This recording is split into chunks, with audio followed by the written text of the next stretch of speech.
Hey, this is Russ. Now, you might be wondering why I'm in the studio when this is an e-bike video, right? And you might be wondering, why is there a fan in the background? It's because it's so hot out there. It's like 92 degrees out there. I can't get out there. Now, I have been going biking every day as long as it's not raining on me, all right? But I do it way early in the morning, okay? I think the last couple of times, like 5:15 in the morning, 6 o'clock in the morning. That's the only time to do it, all right? So today, I decided I was going to take out my old mountain bike. Yeah, you know, I kind of said, my knee is getting better. I've been riding my e-bike now for the last 3 months. I have, I think as of today, about 955, 960 miles, something like that on my e-bike. I'm going to break 1,000 miles within the next few days. Yeah, I think I typically do anywhere from, let's say, 12 to 15 miles a day. Sometimes I'm lucky I'll get 20. And the reason these things are limited to that is because of the battery, right? Once the battery runs out, I don't ride anymore. So, and I know that typically I get about 24 miles if I'm lucky on my battery. And this is only because of my weight and because we're going up and down hills, things like that. And you're using a certain amount of pedal assist, but you're also using a lot of throttle, things like that. So I limit my amount of rides to about 15 to 20 miles a day at most. All right. So based on that, I should break 1,000 miles in the next 2 to 3 days, something like that. Okay. So I decided this time I was going to take out my old mountain bike. Now, let me give you a little history about the mountain bike in case you hadn't seen the other earlier Russ's Ride videos about e-bikes. I had purchased this mountain bike maybe somewhere between 15 to say 18 years ago, something like that. And if I have 50 to 100 miles of riding time on it, that would be a lot. Yeah, I bought it, rode it around for a little bit, and then my knees started having problems. That was one of the first things that I started noticing, that I was having a knee issue. And because of that, I stopped riding the bike. But I always liked riding my bike. Always did, all right? Ever since I was a kid, I've always liked riding my bikes.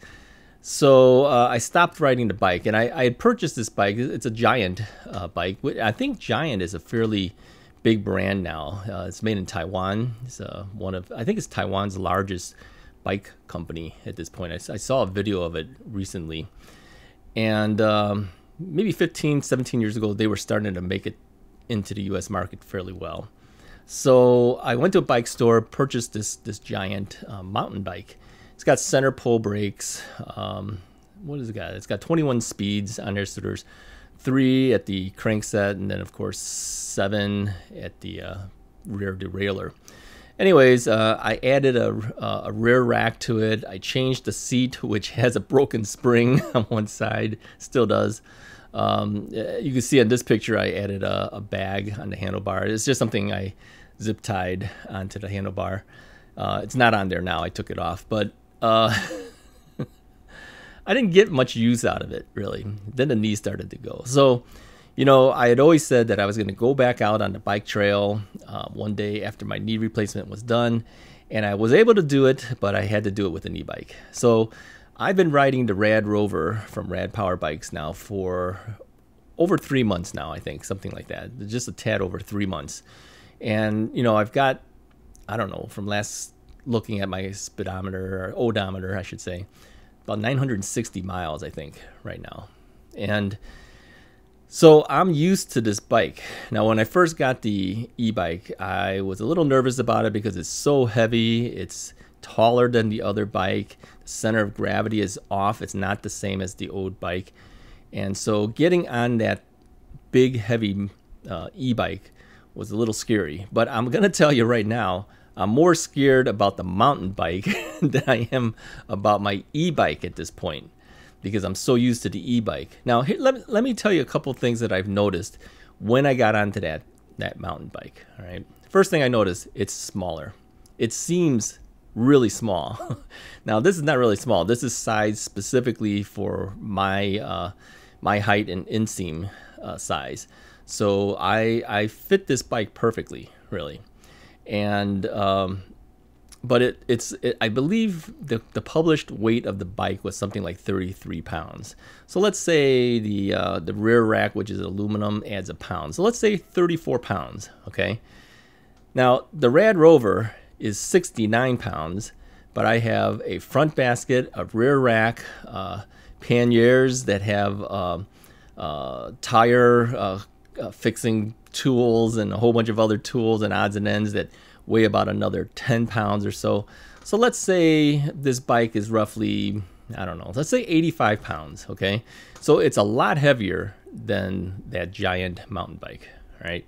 But I'm used to it. So I get onto this mountain bike, and the first thing I noticed, wow, is this thing light? I mean, I'm able to pick this thing up like no big deal, okay? And I'm moving around, no big deal. So I sit on this on the seat, and I said, wow, it's a little too short, so I raised it up, okay? So I got the height just right. Here's the first thing I noticed. I'm leaning way forward on this bike. So the handlebars are more forward, okay? So on the RadRover, I'm literally vertical. I mean, the riding position is your back is straight and vertical, right? Not so on the mountain bike. You're kind of leaning forward a little bit. You know, guys with racing bikes, you know, the road bikes, they're leaning way forward, okay? So even on the mountain bike, I'm leaning forward. And I said, wow, this is not that comfortable. And starting to ride it, I kind of felt, wow, I'm going really slow. The first thing I noticed is like, I'm not even moving. So I have my my front derailleur is set up for gear number 2, and then the rear derailleur I think was set up for number 5, something like that. And I'm pedaling. It's not hard pedaling. I'm moving my legs, and I'm going, yeah, it's a good cadence, but I'm not moving. I'm going really slow. So I start to move up the gears. So I move it to 6, all right, and the rear. And I'm getting a little bit more resistance now, but I'm moving quicker, okay? But I think even with the fastest movement, I would guesstimate, because we'd have no way of measuring it because I don't have a computer on there,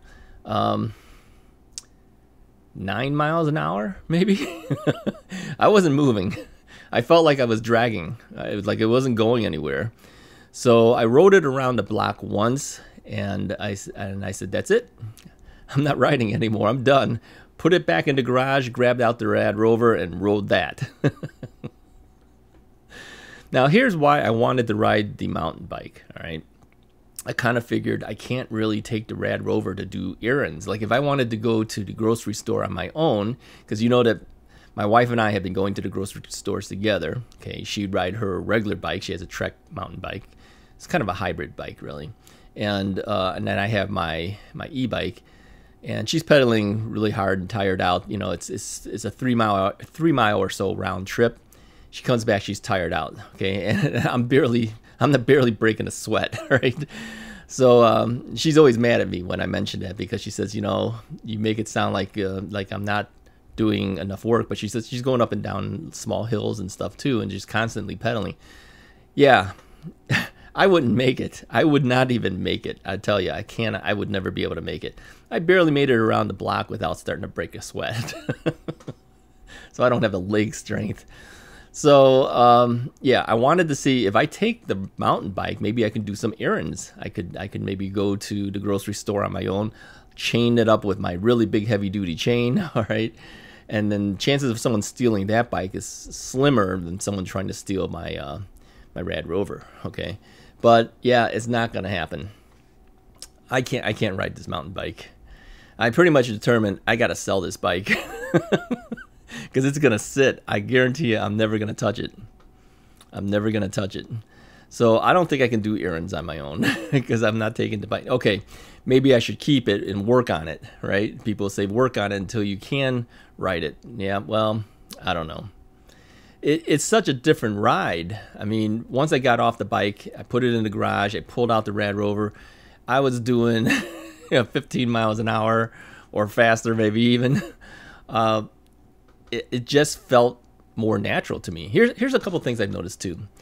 You know, maybe it's because of the weight of the bike. When you do a little bit of pedaling, or maybe you throttle a little bit and then you coast, you go really far when you're coasting, okay? It's probably the forward momentum. You do that on the mountain bike, you start coasting, you start slowing down. And I'm not going too fast as it is. So I said, wow, yeah, I got to be constantly pedaling or I'm going to fall off of this thing because it's not giving me the forward momentum.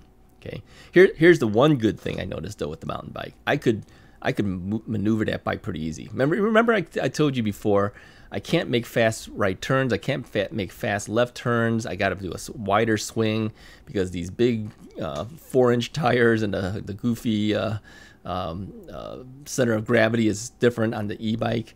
I could be doing some pretty good maneuvering on the mountain bike. So it's not me, right? It's the bike. It's not me. I could do tighter right turns and tighter left turns, and I can maneuver the bike pretty easy going up and down driveways and everything. I can't do it as easy on the e-bike. So this is something that confirms to me it wasn't my biking skills, it's the bike.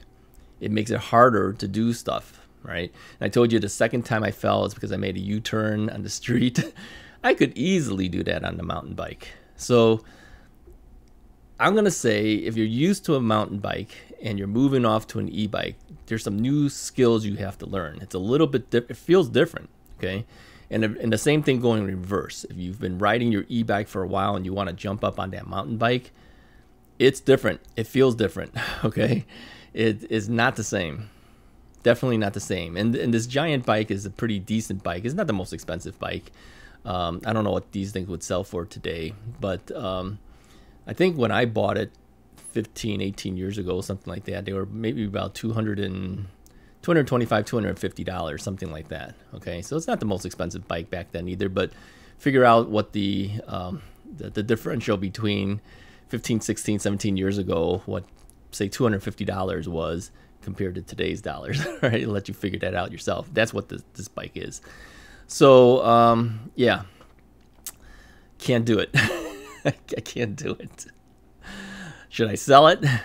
Should I keep it and try it down the road when my knees get better, when my leg strength gets better? I'll probably hold on to it for a while. I don't think I'll sell it, but I just kind of feel like it's gonna sit. It's not gonna get used. I was hoping I would be able to use it, but no, I can't. You're so spoiled. I'm spoiled. I am so spoiled now by the e-bike, being able to move quickly on it, go really fast, go really far. Okay, all right. So I'm coming up to what, 1,000 miles.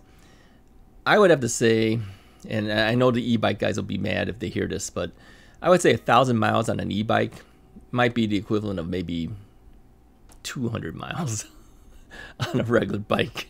As far as effort, okay, pedaling effort, let's say, and really the effort is so much easier on the e-bike. I don't have to pedal hard. I just have to keep my legs moving, right? And then if I'm too tired, I can throttle. But not the case with the mountain bike. You got to keep pedaling. You got to keep moving forward, otherwise you're gonna fall. So that's my evaluation of trying the mountain bike after having the e-bike for a while for a guy who has a knee replacement. Okay. Anyways, if you liked the video, hit the like button, hit the subscribe button, and hopefully next time I talk to you, we'll be out riding again. Talk to you next time.